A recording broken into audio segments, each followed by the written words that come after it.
بسم اللہ الرحمن الرحیم۔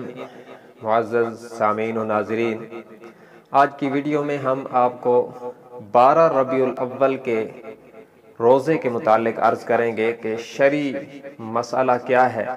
کیا 12 ربیع الاول کا روزہ سنت سے یا حضور اکرم صلی اللہ علیہ وسلم کے مبارک عمل سے ثابت ہے یا نہیں ہے، اس کی تفصیل آج کی ویڈیو میں عرض کی جا رہی ہے۔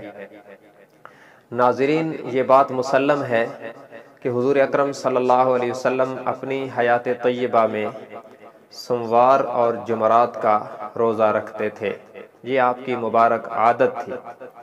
اور سوموار کے روزے کے متعلق آپ نے یہ بھی فرمایا کہ میں اس دن روزہ رکھتا ہوں کیونکہ اس دن اللہ نے مجھے پیدا فرمایا، یعنی میرا میلاد ہوا، تو شکرانے کے طور پر میں اس دن کا روزہ رکھتا ہوں۔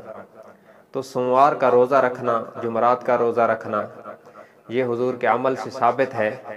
اور سوموار آپ کی میلاد کا دن بھی ہے، آپ کے میلاد کا دن بھی ہے اور آپ کی وفات کا دن بھی ہے۔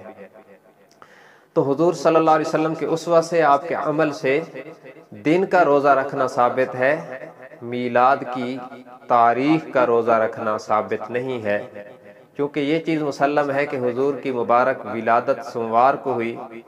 اب تاریخ کون سی تھی، اس میں بہت طویل اختلاف ہے، اس پر ہماری ایک تفصیلی ویڈیو بھی موجود ہے، ہم آپ کو ڈسکرپشن میں اس کا لنک دے دیں گے۔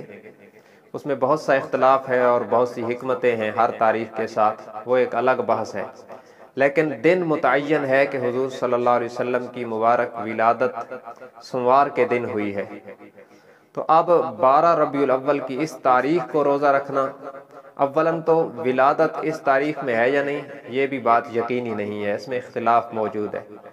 پھر یہ کہ حضور کے عمل سے تاریخ کا روزہ رکھنا ثابت نہیں، سوموار کے دن کا روزہ رکھنا ثابت ہے۔ تو اس لیے اگر ہم حضور صلی اللہ علیہ وسلم کی مبارک سنت پہ عمل کرنا چاہیں تو ہم سوموار اور جمعرات کا روزہ رکھیں۔ جیسے اگر اللہ آپ کو لے جائے، مجھے بھی لے جائے حرمین میں، تو وہاں آج بھی سوموار اور جمعرات کو افطاری کے دسترخوان لگتے ہیں، اس سنت پہ آج بھی عمل کیا جاتا ہے۔ تو ہم اگر عمل کریں تو اس سنت پہ کریں کہ سوموار اور جمعرات کا روزہ رکھیں، اور اگر کبھی اتفاق سے سوموار یا جمعرات 12 ربیع الاول کو آ جائے تو نور علی نور ہو جائے گا، آپ کی اس خواہش پر بھی عمل ہو جائے گا۔ لیکن سنت روزے کے ان ایام کو چھوڑ کر خواہ مخواہ 12 ربیع الاول کو روزہ رکھنا اور اس کو سنت سمجھنا اور اس کے رکھنے کو ثواب اور نہ رکھنے کو گناہ سمجھنا، یہ بدعت صریحہ ہے، اس سے ہمیں بچنا چاہیے۔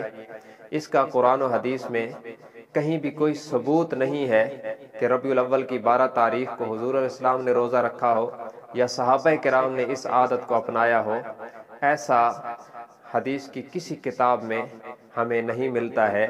اس لیے ہمیں سنت کو فالو کرنا ہے کیونکہ اسی میں نجات ہے۔ اللہ تبارک و تعالی ہمیں قرآن و سنت کی صحیح سمجھ اور اس پر عمل کی توفیق عطا فرمائے۔ وآخر دعوانا ان الحمد للہ رب العالمین۔